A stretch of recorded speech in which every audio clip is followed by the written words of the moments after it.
बिस्मिल्लाहिर्रहमानिर्रहीम। Linear programming में आज हम कर रहे हैं पहले क्वेश्चन नंबर 23।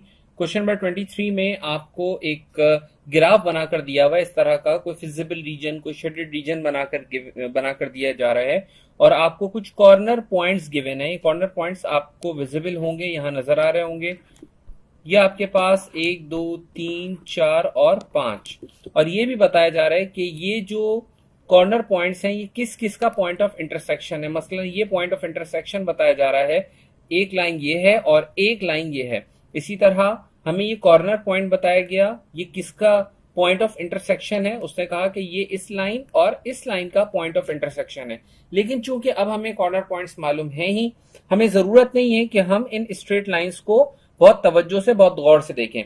हमें क्या करना है, हमारा ऑब्जेक्टिव क्या है? हमारा ऑब्जेक्टिव है जेड को मैक्सिमाइज करना।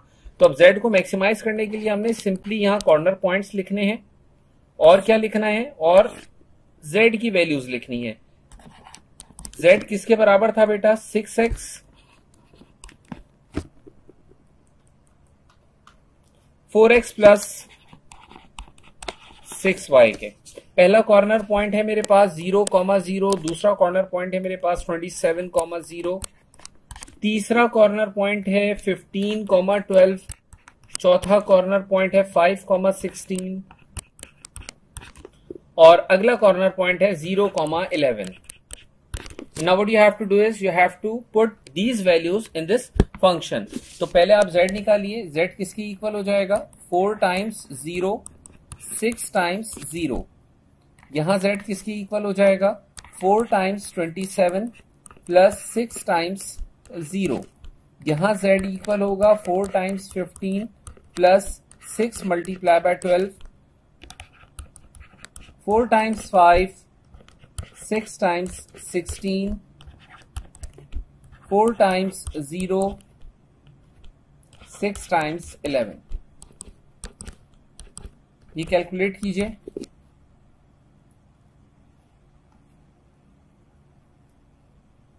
तो पहले का जवाब कितना आ जाएगा? 0।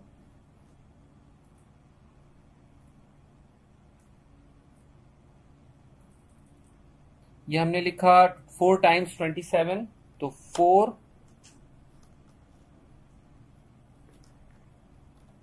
times 27, तो 4 times 27 कितना आता है बेटा? 108। तो ये हमने लिखा 108। Next 4 times 15, 4 multiply 15 plus 6 times 12, ये आ गया 132। 4 times 5 प्लस ये आ गया 20 प्लस 6 multiply 16, 116 और ये आ गया 66। क्या आंसर हुआ? Z is maximized एट किस पॉइंट पर मैक्सिमाइज हो रहा है? 15,12 पर। दैट इज क्या मैक्सिमम वैल्यू बनी इसकी? 132। So option A would be the correct answer. आ जाए अपने नेक्स्ट क्वेश्चन की जानिब। अगले सवाल में आपसे कहा जाता है कि you have to maximise Z when X is, अच्छा अब ये जो चीज होती है इसको कहा जाता है x is between 0 and 60। X की वैल्यू 0 और 60 के बीच में है, यानी एक्स की वैल्यू 0 या उससे ज्यादा, 60 या उससे कम। ठीक है, अगर कोई चीज यूं लिखी है एक्स, लेफ्ट पे लिखा है इसके 0, राइट साइड पे लिखा है इसके 60, तो इसको कैसे पढ़ेंगे?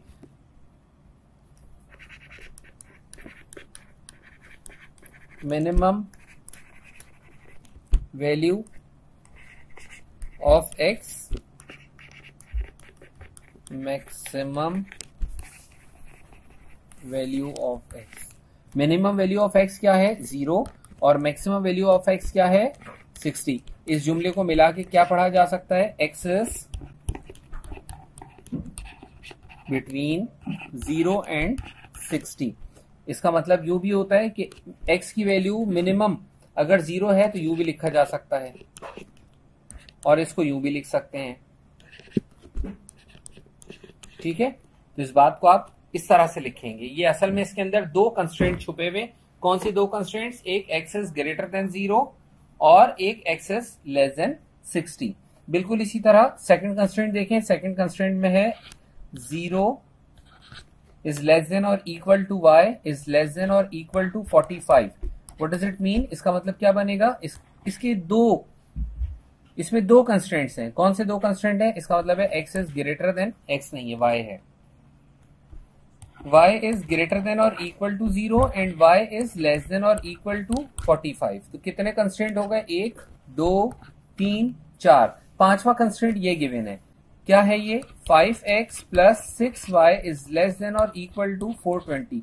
अब ये सारे कंस्ट्रेंट्स हम एक जगह लिख लेते हैं ताकि इसका ग्राफ बनाने में कोई मुश्किल ना हो।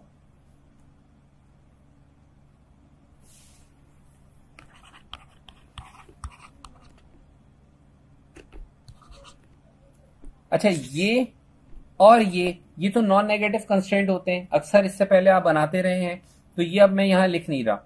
x इज ग्रेटर देन और इक्वल टू 60, ग्रेटर नहीं है, लेस है। x इज लेस देन और equal to 60, y is less than और इक्वल टू 45, और तीसरा आपका ये वाला main constraint. Let's plot these constraints. अब हम इन कंस्ट्रेंट्स को यहां प्लॉट करते हैं। देखिए, सबसे पहले तो वही नॉन नेगेटिव कंस्ट्रेंट आप बना लें। नॉन नेगेटिव का मतलब क्या होता है कि आपने x का नेगेटिव और y का नेगेटिव रीजन छोड़ दिया। x इज इक्वल टू 60 की लाइन कहां बनेगी? x इज इक्वल टू 60 की लाइन आपकी कुछ ऐसे बनेगी vertical. x is equal to 60, ये डिस्टेंस हम मान रहे हैं कितने यूनिट्स का है? 60 यूनिट्स का है। तो x इज इक्वल टू 60 की लाइन ये बन गई। 0 इज लेस देन 60, तो इसका शेडेड एरिया कहां होगा? टूवर्ड्स 0 0 होगा। अब ये शेडेड एरिया मैं अभी ड्रॉ करके नहीं दिखा रहा, सिर्फ याद रखिएगा इसका शेडेड एरिया कहां है? लेफ्ट पर है। y इज इक्वल टू 45, तो ये है y is equal to 0, y is equal to 1, y is equal to 2, y is equal to 3। तो y इज इक्वल टू 45 की लाइन कैसे बनेगी? हॉरिजॉन्टल बनेगी। ये लाइन बनाई y इज इक्वल टू 45 की, तो ये वाला जो डिस्टेंस है ये मैंने कितना लिया? 45 लिया। ठीक है, इसका शेडेड एरिया कहां होगा? 0 इज लेस देन 45, 0 छोटा होता है 45 से, तो इसका मतलब ट्रू का मतलब इसका शेडेड एरिया ये हो गया। तो अब ये अगर सिर्फ इन दो कंस्ट्रेंट्स की बात की जाए तो इन दो कंस्ट्रेंट का जो शेडेड एरिया बनेगा वो कुछ ये वाला बनेगा, ऐसा ही है। लेकिन अभी तो एक और कंस्ट्रेंट बाकी है, तो अभी हम वो कंस्ट्रेंट बनाते हैं। क्या कंस्ट्रेंट है? 5x plus 6y is less than और इक्वल टू 420। x 0, तो y कितना हो जाएगा? 6 7 42, 0, y 0 रख दें तो x कितना हो जाएगा? 420 डिवाइडेड बाय 5, 4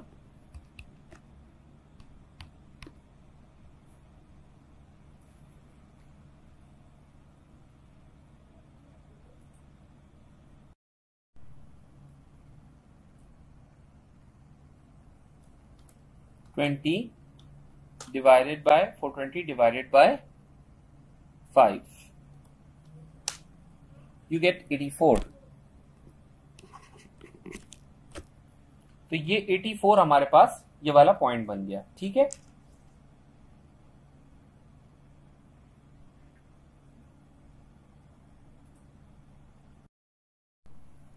जीरो 70 कहां होगा? यहां कहीं होगा। x पे 0, y पर 70, 0,70, और ये क्या है? 84 0, तो 60 के बाद होगा 84,0, 84,0। ठीक है, अब ये जो लाइन है ये लाइन मैं यहां लिख देता हूं आपके लिए। ये लाइन कौन सी है? ये लाइन है 5x plus 6y is equal to 420, right. ये वाली line x is equal to 60 है, ये वाली line y is equal to 45 है। ये तमाम लाइंस मैंने यहां लिख दी। अब अगर इसका शेडेड एरिया ढूंढा जाए 0,0, 0 प्लस 0, 0, 0 छोटा होता है 420 से, इसका शेडेड एरिया कहाँ होगा? इनसाइड, अंदर की तरफ, किसका एरिया मैं शेडेड कर रहा हूं।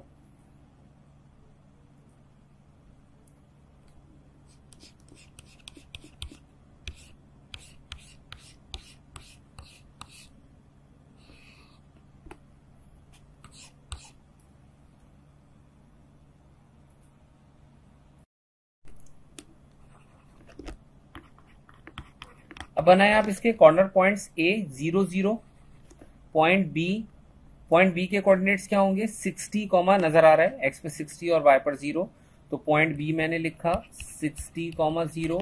ये मेरे पास फर्ज करें पॉइंट C है। क्या है point C?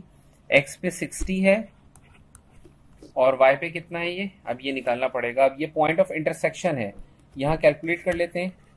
For point C solving, किसका पॉइंट ऑफ इंटरसेक्शन है?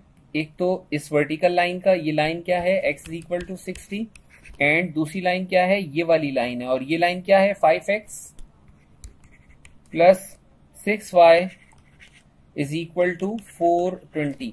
x की वैल्यू उसमें पुट करें तो यहां से y मिल जाएगा आपको, तो पुट करके देख लीजिए। ये हो जाएगा 5 टाइम्स x की जगह 60 plus 6y is equal to 420। यहां से मैं y निकालता हूं, तो 420 में से माइनस कर लें 300, क्योंकि ये बनेगा 300। 420 माइनस 300, 120, 120 डिवाइडेड बाय 6, तो 120 डिवाइडेड बाय 6 कितना हो गया? 20, तो y should be 20। Point D point of intersection है, यहां कैलकुलेट कर लेते हैं हम पॉइंट D।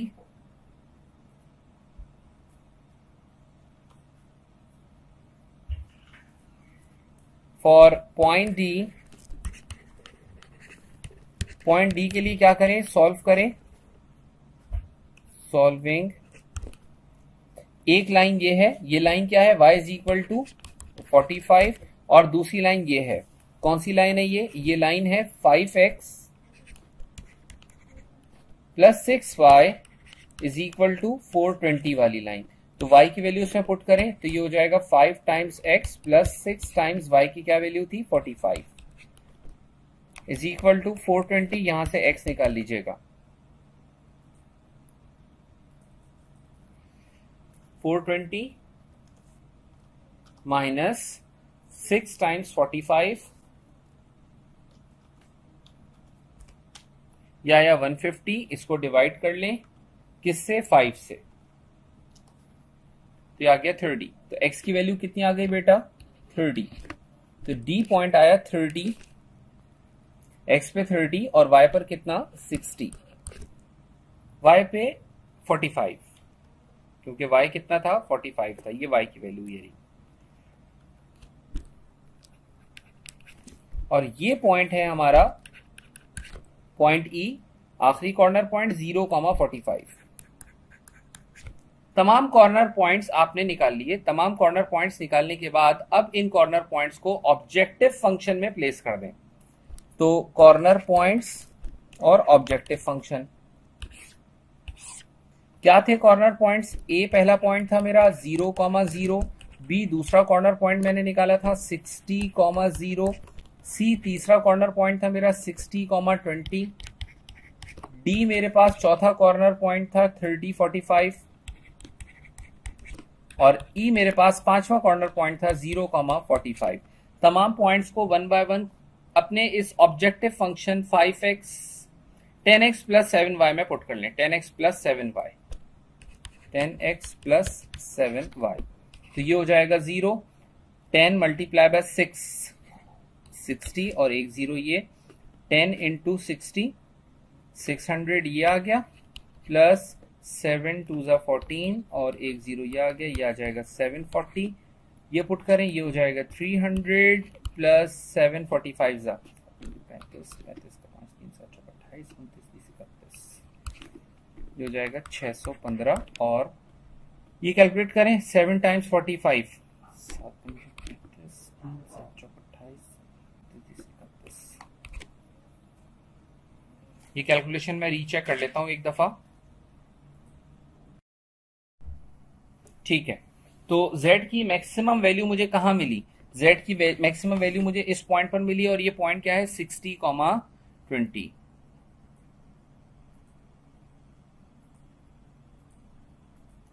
740 z की मैक्सिमम वैल्यू बनेगी।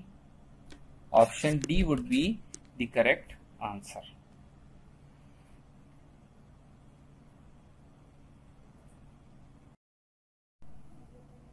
Now we have problem number 25। कहते हैं merchant plans to sell 2 models of computer system. फर्ज करें कोई दुकानदार है और 2 तरह के उसके पास कंप्यूटर मशीन्स रखी हुई हैं। एक मशीन $250 की बेचेगा, एक बेचेगा $400 की। ठीक है, $250 वाली जो मशीन है इस पर इसको, अच्छा ये कॉस्ट है, फिर सेलिंग प्राइस कॉस्ट ऑफ 250 400। ठीक है, 250 वाले पर उसको इतने का प्रॉफिट होगा। हम एक काम करते हैं, सॉल्यूशन में हम 2 तरह की मशीन्स लेते हैं। सपोज करें एक हम लेते हैं कोर i5 और एक हम लेते हैं कोर i7। ये 2 तरह की मशीन है बिलफर्स। ठीक है, ये $250 और ये $400 इसकी क्या है कॉस्ट है। ठीक है, 250 वाले मॉडल पर, ये जो 250 वाला मॉडल है इस पे प्रॉफिट $45 $45 का है और 400 वाले पर उसको प्रॉफिट हो रहा है कितना $50 का। It is estimated that monthly demand will not exceed 250 units. अच्छा, लेट फर्स्ट कर लें कि नंबर ऑफ यूनिट्स,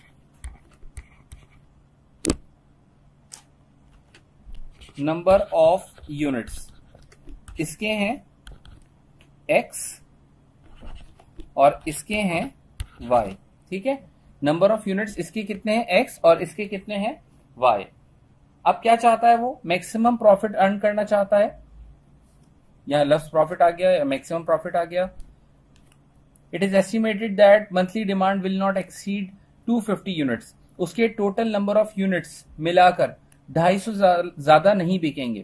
तो इसका मतलब x प्लस y मिलकर लेस देन और इक्वल टू कितना 250।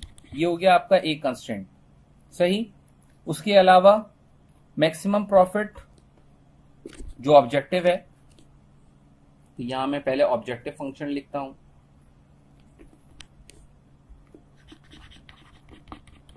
मैक्सिमाइज करना है उसको अपना प्रॉफिट, और प्रॉफिट क्या है उसका? प्रॉफिट को P से अगर डिनोट किया जाए तो पहले वाले पर उसको प्रॉफिट कितना मिलता है? 250 वाली मशीन पे उसको कितने का प्रॉफिट मिलता है? $45 का, 45x। और दूसरी मशीन पर इसको कितना प्रॉफिट मिलता है? $50 का, 50y। ये आ गया आपके पास प्रॉफिट फंक्शन। और एक कंस्ट्रेंट ये हो गया। दूसरा कंस्ट्रेंट क्या है? दूसरा कंस्ट्रेंट ये है, अच्छा ये बात नोट करें कि ये क्या चीज थी? कॉस्ट थी। कॉस्ट, तो उसकी लागत कितनी आ रही है? उसकी लागत आ रही है, पहली वाली मशीन $250 की उसको पड़ती है। ठीक है, दूसरी मशीन $400 की पड़ती है और उसके पास इन्वेस्टमेंट के लिए he can't invest more than $70,000। वो 70,000 रुपए से ज्यादा नहीं लगा सकता। तो ये उसकी मैक्सिमम लिमिट है 70,000 मैक्सिमम लिमिट। और जितनी मशीन्स वो 250 वाली लाएगा तो 250 multiply by 1 multiply by 2 multiply by 3 number of units multiply by 250 plus और क्या होगा? $400 वाली मशीन लाएगा, कितनी? y। नंबर ऑफ मशीन्स कितनी है? y है। और आखिरी कंस्ट्रेंट, कोई भी वैल्यू नेगेटिव नहीं हो सकती। ये आ गया सब्जेक्ट टू। अब ये पूरी स्टोरी पढ़ लें। ये पूरा लीनियर प्रोग्रामिंग मॉडल हमने आपके सामने ड्रॉ कर दिया है। प्रॉफिट उसका क्या है? 45x plus 50y। ठीक है, सब्जेक्ट टू दीज कंस्ट्रेंट्स। क्या कंस्ट्रेंट्स हैं? नंबर ऑफ यूनिट्स 250 से ज्यादा नहीं होने चाहिए, 250 रुपए की एक मशीन पड़ रही है, $400 की दूसरी वाली टाइप की मशीन पड़ रही है, और उसके पास टोटल बजट $70,000 का है। Number of units can never be negative. अब आपको इन तमाम चीजों को फॉलो करते हुए, इन तमाम चीजों के अंदर, इन तमाम हुदूद के अंदर रहते हुए, इन तमाम कंस्ट्रेंट्स में रहते हुए इसके प्रॉफिट को मैक्सिमाइज करना है। तो बहुत आसान सी बात है। अब एक काम ये करें कि अब आप ये कंस्ट्रेंट्स ड्रॉ करें। इसको मैं लेफ्ट पर लिख देता हूं।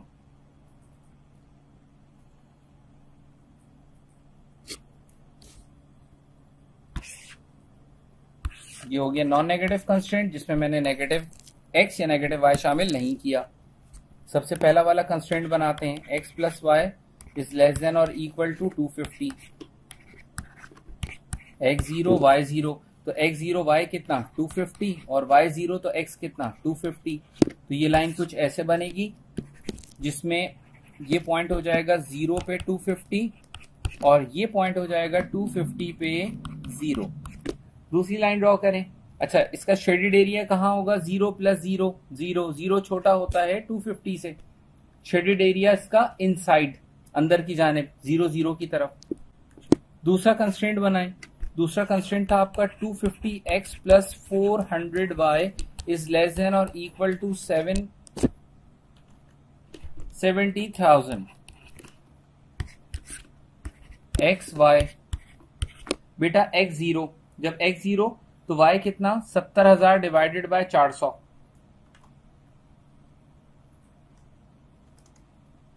70,000 डिवाइडेड बाय 400,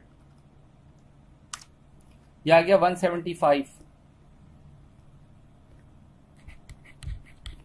तो जब मैंने x को 0 रखा तो y कितना आ गया 175, y को 0 रखें तो 70,000 डिवाइडेड बाय 250,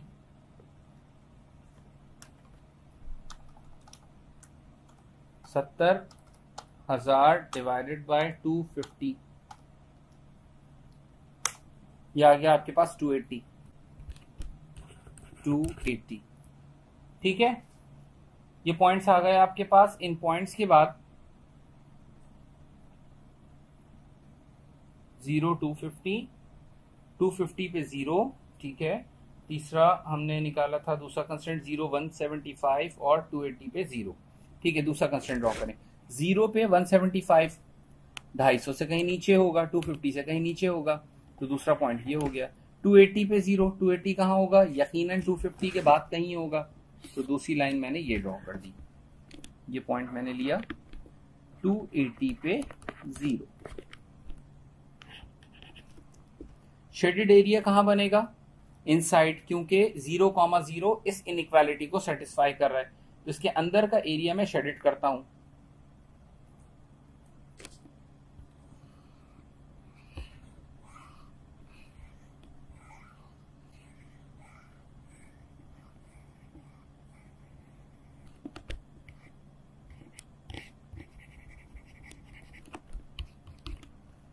ठीक है, इस एरिया को शेडेड करने के बाद इसके कॉर्नर पॉइंट्स देख लें। कॉर्नर पॉइंट इसके क्या बनेंगे, 0 0।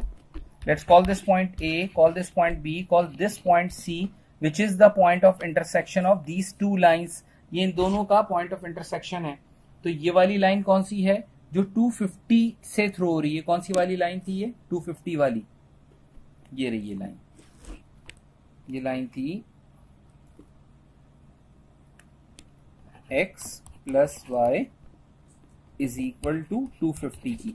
और ये वाली कौन सी लाइन है, जो 280,0 से थ्रू हो रही है, ये वाली, ये लाइन है 250x plus 400y is equal to 70,000।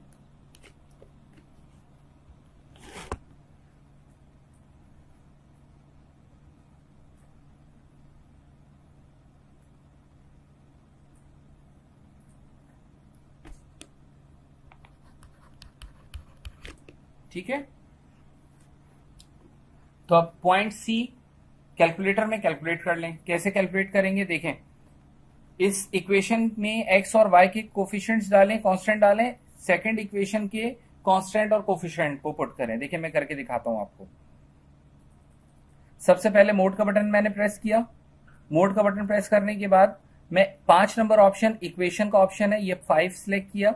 इसमें ऑप्शन नंबर 1 देखिए, a(x + b(y) is equal to c(n), ये सिलेक्ट किया। दोनों इक्वेशंस में x और y के कोफिशिएंट्स और कांस्टेंट्स ये पुट कर दें। तो यहाँ x का कोफिशिएंट है 1, तो मैंने 1 पुट किया, फिर 1 पुट किया, और फिर राइट हैंड साइड पर 250 है, 250 पुट किया गया। Second equation 250, 400, then you have 70,000, 70,000। Point of intersection आया 200,50, so point C is 200,50 and this is your point D which is 0,250। 250 था ये पॉइंट जी।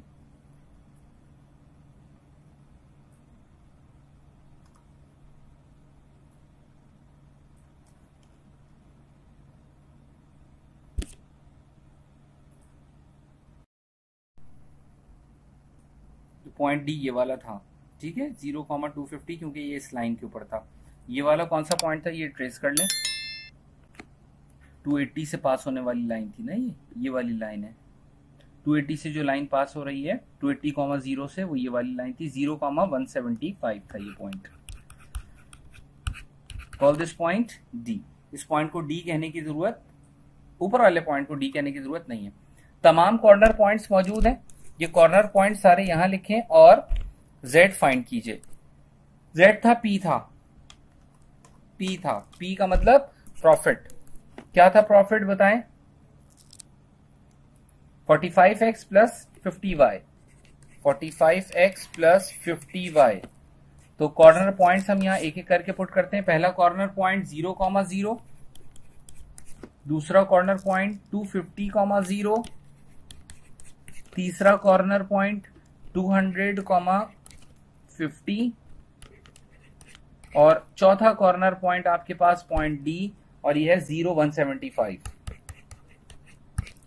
ये कॉर्नर पॉइंट इस प्रॉफिट फंक्शन में पुट करें तो ये प्रॉफिट आ जाएगा 0.45 टाइम्स 250। तो कैलकुलेटर में कैलकुलेट कर लें 45 टाइम्स 250।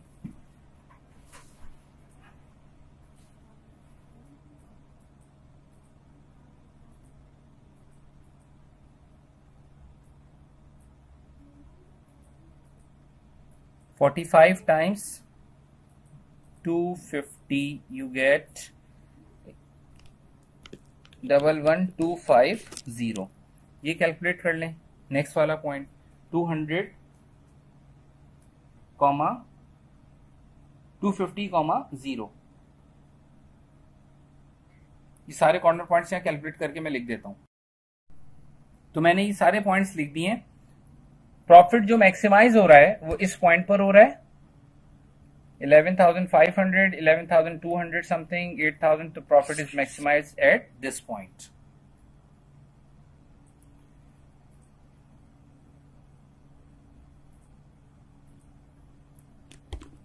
तो हमारा जवाब क्या आएगा? 11,500। Option C would be the correct answer.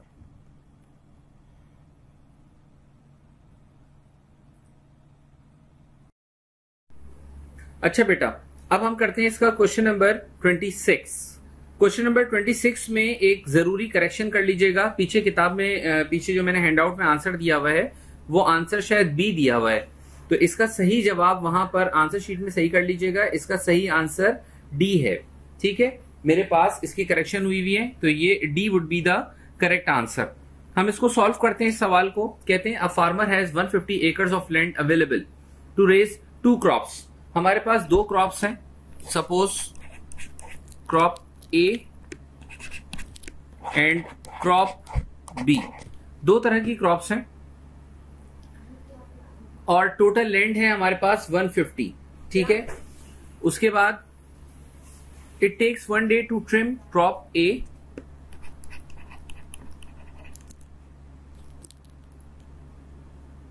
One day, 2 days to trim crop B. There are 240 days available for trimming.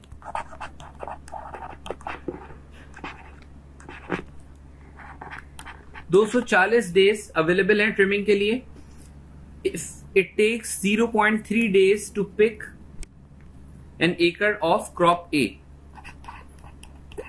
Pick करने के लिए इसके पास 0.3, 0.1 crop B. There are 30 days available per year for picking. 30 days. Maximum profit that can be earned. Maximum profit कितना हो सकता है ये बताओ. अगर इसके पर एकड़ पे प्रॉफिट होता है $140 और दूसरे पे $235.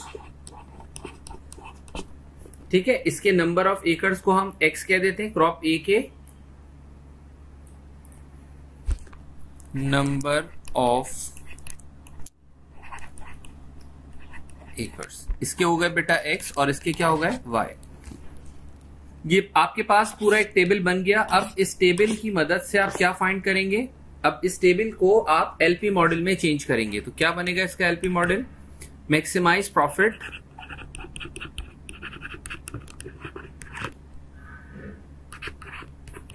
which is 140x plus 235y subject to क्या subject to 1x plus 2y less than or equal to 240. 0.3x plus 0.1y less than or equal to 30. और non negative constraint x, y is greater than और equal to 0. ठीक है, अब आपको इसका graph तो plot करना आ गया. ठीक है, अब हम ये अज्यूम कर रहे हैं कि चूंकि आपने इससे पहले बहुत सारे क्वेश्चंस किए और इसमें आपको ग्राफ बनाना आ गया है, तो अब इसके लिए हम एक सॉफ्टवेयर का इस्तेमाल कर रहे हैं. ये सॉफ्टवेयर मैं यहां खोलता हूं. ये सॉफ्टवेयर आपके सामने स्क्रीन पर मौजूद है. अब इस सॉफ्टवेयर के अंदर हमने देखिए, इसका लिंक आपके सामने आ रहा है, ये मैं आपसे शेयर भी कर दूंगा. पूरा एलपी मॉडल. असल चीज ये है कि आपका एलपी मॉडल सही बने. अगर आपका एलपी मॉडल सही बनेगा तो उसके बाद के स्टेप्स कोई मुश्किल काम नहीं है. तो चलें मैं यहां पर ये एलपी मॉडल टाइप करता हूं.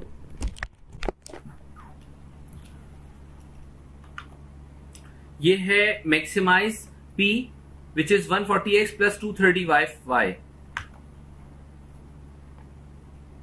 अब यहां z आ रहा है लिखा हुआ, तो इसको आप p सपोज कर लें. और ये है 140x plus 235y.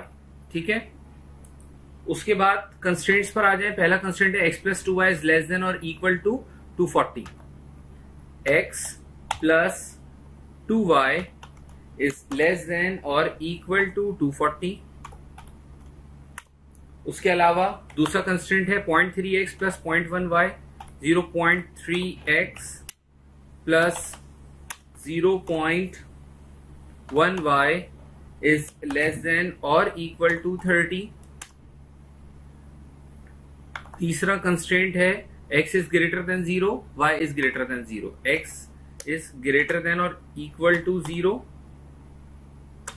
y is greater than or equal to 0. ठीक है, इसका ग्राफ बनाते हैं हम. सॉल्व. जब हमने सॉल्व किया तो ये इसके हमारे पास पॉइंट ऑफ इंटरसेक्शंस आए. ये पॉइंट आ गया, मैं इसको जूम करके दिखाता हूं. ये इसका कुछ ग्राफ बनेगा. ठीक है, इसका ग्राफ आप सामने स्क्रीन पर देख सकते हैं. इसने ये जो व्हाइट वाला रीजन बनाया है ना, ये शेडेड रीजन है, ये कॉमन रीजन है.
ये मैंने बेटा इसका कॉमन रीजन हाईलाइट करके दिखा दिया आपको, और इसके कॉर्नर पॉइंट्स आपको नजर आ रहे होंगे। ये कॉर्नर पॉइंट्स कौन कौन से हैं? कॉर्नर पॉइंट्स, एक 0,0, दूसरा 100,0, तीसरा 72,84, नेक्स्ट कॉर्नर पॉइंट आपका है 0,120। प्रॉफिट निकाल लीजिए। प्रॉफिट फंक्शन क्या था आपके पास? प्रॉफिट फंक्शन था आपके पास 140x प्लस 235y,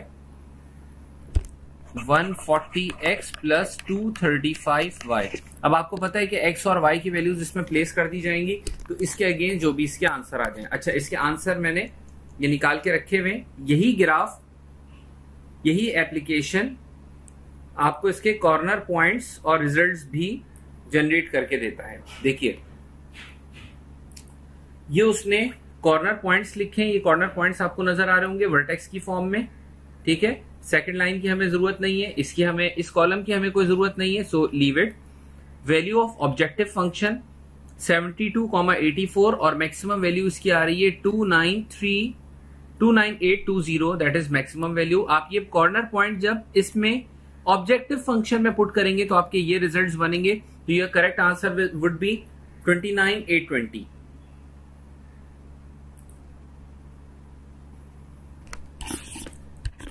ठीक है, तो मैंने बता दिया था आपको कि इसके ऑप्शंस को करेक्ट कर लीजिएगा। इसका सही जवाब ऑप्शन डी है।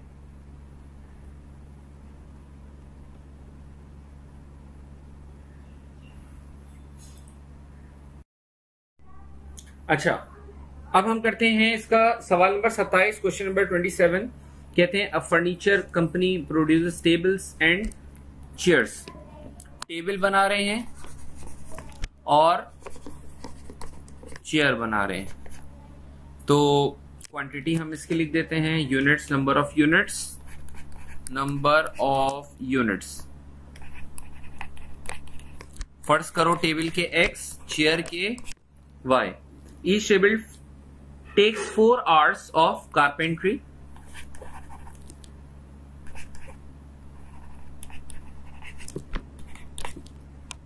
2 hours in painting,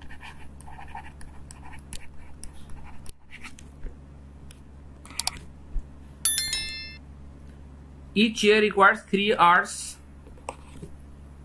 in first department and 1 hour in second department.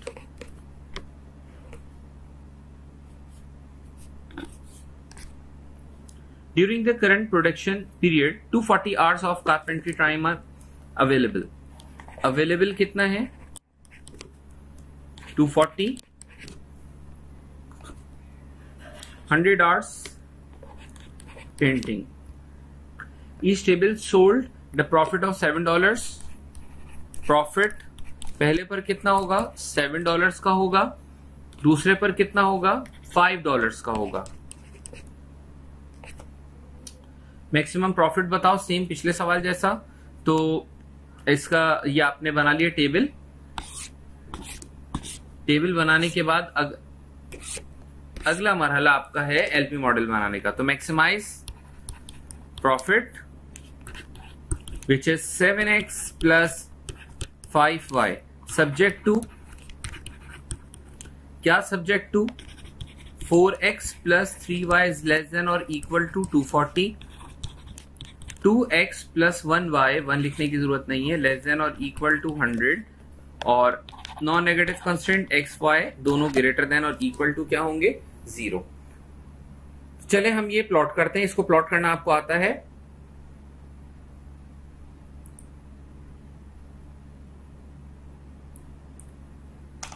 हम ऑब्जेक्टिव फंक्शन में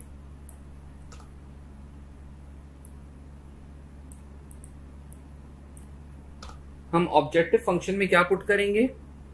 प्रॉफिट का फंक्शन। क्या था प्रॉफिट का फंक्शन? ये आपका प्रॉफिट का फंक्शन था 7x प्लस 5y,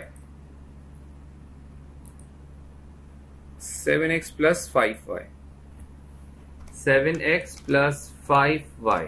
ठीक है, सब्जेक्ट टू क्या? 4x plus 3y, 4x plus 3y is less than or equal to 240.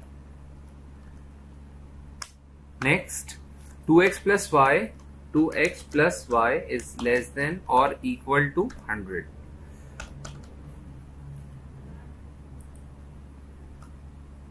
आपने इसको सॉल्व किया तो ये इसका फिजिबल रीजन बना, ये जो व्हाइट एरिया है ये इसका फिजिबल रीजन बनेगा और ये इसके वर्टिसेस या इसके वर्टेक्स यानी कि कॉर्नर्स या कॉर्नर पॉइंट्स। तो मैं यहां से इस ग्राफ को पिक करता हूं।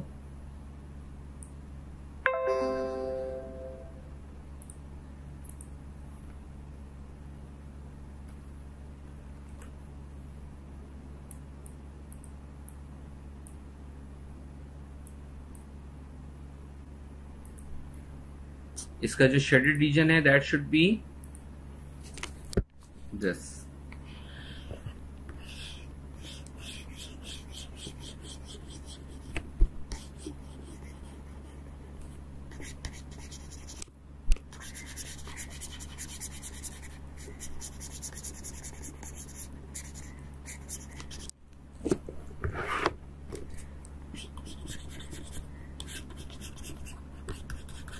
ये मैंने इसका शेडेड रीजन मार्क किया, हाईलाइट किया। और अब इसके कॉर्नर पॉइंट्स, तो कॉर्नर पॉइंट्स इसके क्या हैं आपको नजर आ रहे हैं, इसको मैं जूम करके दिखाता हूं आपको। इसके कॉर्नर पॉइंट्स हैं 0 0, 50 0, 30 40 एंड 0 80। तो ये तमाम कॉर्नर पॉइंट्स मैं यहां से देख के लिख लेता हूं।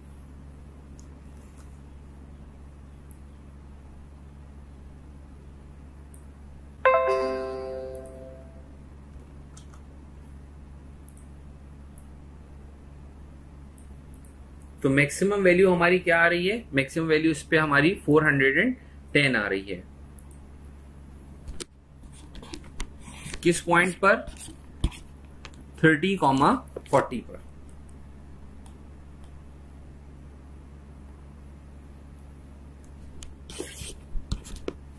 राइट। अब ये हम एप्लीकेशन का सहारा इसलिए ले रहे हैं क्योंकि हम ये अज्यूम कर रहे हैं कि इतने सारे सवालात करने के बाद अब आपको इसका ग्राफ प्लॉट करना एटलीस्ट आ गया है। ग्राफ प्लॉट करना, इसके कॉर्नर पॉइंट्स पुट करना।